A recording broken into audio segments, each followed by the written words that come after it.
Hi and welcome back to our kitchen. Today I wanted to show you an easy refried bean dip, and it's so easy you wouldn't believe. Now I took a couple cans of refried beans.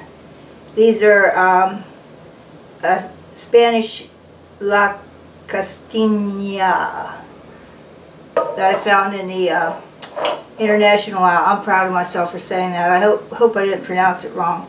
I took 2 cans of refried beans. Now what I did is I found these ones that had chipotle and jalapeno. Now it's going to be a little bit spicy. And then I took some mild diced chilies that are not hot at all.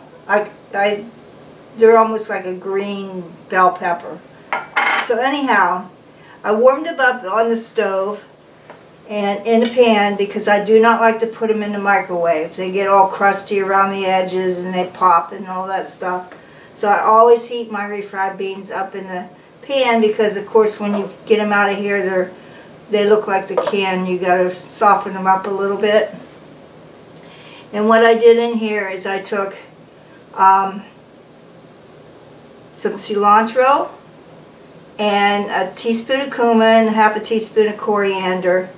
And when I made the garnish that I'll tell you about in a minute, I had a quarter of a red onion left, and it was all finely diced, and so I put some of that in here too.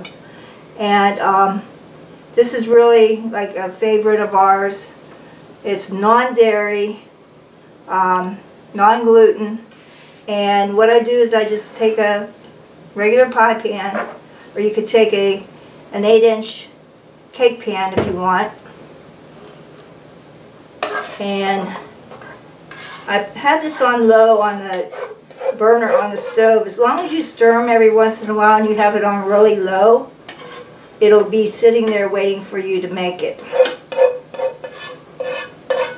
Plus it blends the flavors that you put in here. I avoided putting salt in here. Most of your commercial products have salt in them anyway.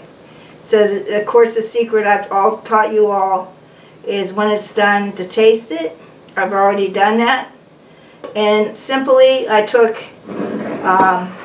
2 small tomatoes, and I like Romas or the ones with the stems on them, the ripened ones. And I took 2 small ones along with a 1/4 cup of red onion diced, finely diced, some lime juice, and some cumin and coriander. And of course, as usual, the recipe will be at the bottom in the description box.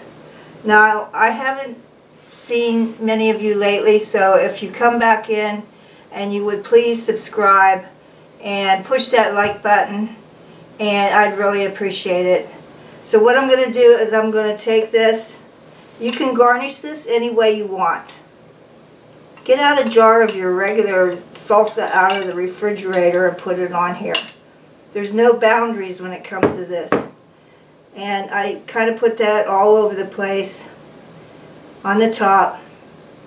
And then we get our chips and dips, our chips, and we go to it.